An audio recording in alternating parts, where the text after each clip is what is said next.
Hey, BB fans, we have got the head of household winner's name and their targets for eviction this week. So after last night's live eviction episode, the feeds came back up for a bit and they went down as soon as the wall comp began. They were down for about 2 hours and then came back up with Tucker wearing the HOH key around his neck. And of course, that is the worst case scenario for several house guests, in particular Quinn.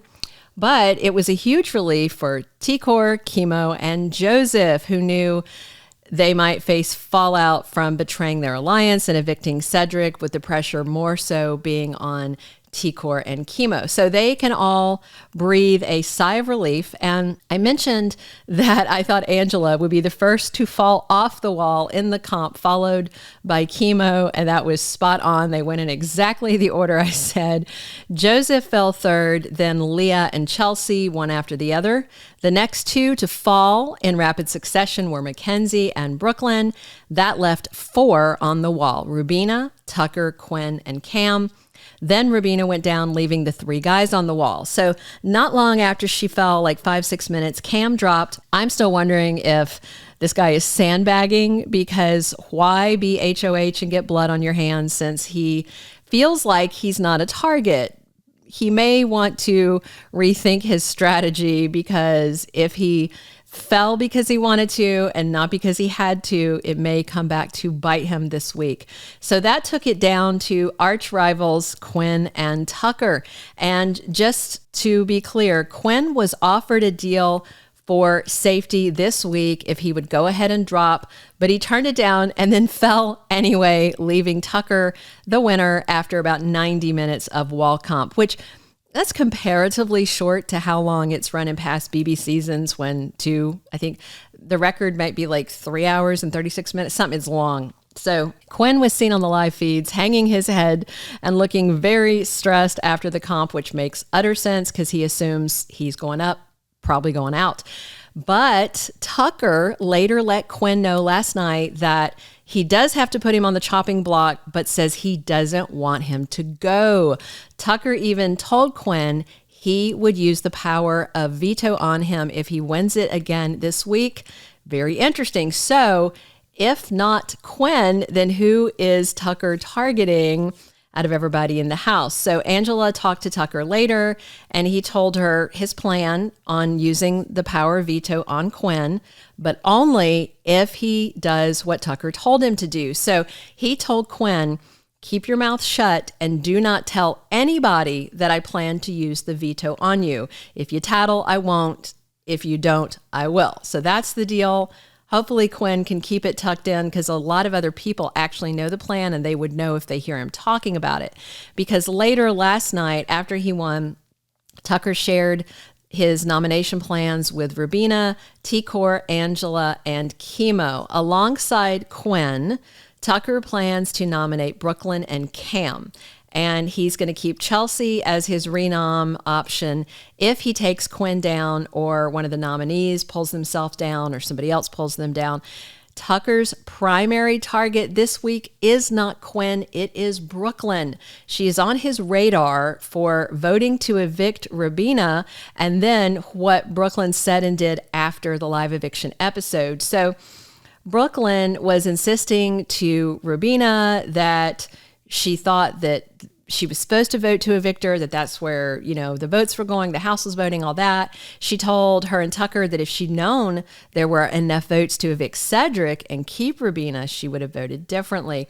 Not only that, but Brooklyn then said T-Kor and Kimo told her to vote to evict Rubina, and Leah came in and weighed in and said that's an absolute lie. This all went down actually before the wall comp. So Tucker was already thinking about Brooklyn before he even played the comp. So Kimo has also been wondering and was asking Tucker, what if you only have to make 2 nominations this week? Because everybody suspects the AI arena twist went dead when the other upgrades went dead. So Tucker told Rubina and the others that if it's just 2 nominees, he's going to leave Quinn off the block completely and just nominate Cam and Brooklyn, with the target being on her. Tucker's main beef is that in addition to Brooklyn voting to evict Rubina and then lying about why she did it, he said that Brooklyn was trying to get in Rubina's head after the live eviction. Tucker is defending his showmance partner, as one does. Joseph has been advising both Quinn and Tucker that they should work together and target other people. And it seems like they've both finally succumbed to pressure and are bearing the hatchet and are planning on still playing against each other, but kind of having this low-key sort of not rivals relationship. It's interesting. I'm curious to see how it plays out. It sounds like they're trying to make it good for TV, but on the live feeds, they're not going to be that contentious. So if you only watch the CBS shows, you might not even know. So in addition to finding out who won HOH, the live feeds last night revealed the have-nots for the week are Angela, Kimo, and Joseph. So it's a good thing Angela got her birthday basket a week early, because she's going to be ringing in her actual birthday with slop.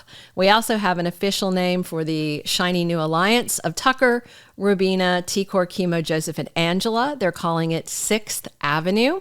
And once they manage to yawn and act tired and shove the other 4 out of the HOH room, Tucker and Rubina definitely went showmance official. She slid right into the HOH sheets last night for cuddles and whatnot. But then she slithered out of Tucker's room early this morning to do her usual sit-up early and reflect on the game thing. Fans are branding them Tubina as their smush name, if you're interested. We will drop a new video confirming the nominations once they are made official later today. Definitely looking forward to seeing if Tucker had to nominate 2 or 3, because if it is just 2 house guests on the block, that should confirm the death of the AI arena. Check back for more BB26 updates soon. Drop your comments. Are you surprised that Tucker has turned his target away from Quinn and onto Brooklyn and seems to be changing things up? It's also very interesting that Cam is on his radar. Earlier on the live feeds, Cam actually went to talk to Tucker, and he made it clear that he did not want to be a pawn. Cam was not volunteering for anything, but maybe Tucker's targeting him because he's the ultimate floater. I mean, I can't even think about Cam getting that much episode time. He's not even that active on the feeds. It's crazy. I forget he's on the show sometimes. Maybe he'll decide to show up and play this week. However, it may be too late since he is on the block. I guess we're going to see how he does in a comp when he's really trying, because he's got to really try hard to win that POV, or else he might be packing up for a conversation with Julie Chen. Check back later for more live feeds updates and the official nominations in Tucker's HOH for week 5 of Big Brother 26. Thank you for being a loyal listener. Follow us wherever you get your podcast, because you don't want to miss the next episode. Soap Dirt is on all the major podcast platforms, including Apple Podcast, Spotify, iHeartRadio, and more.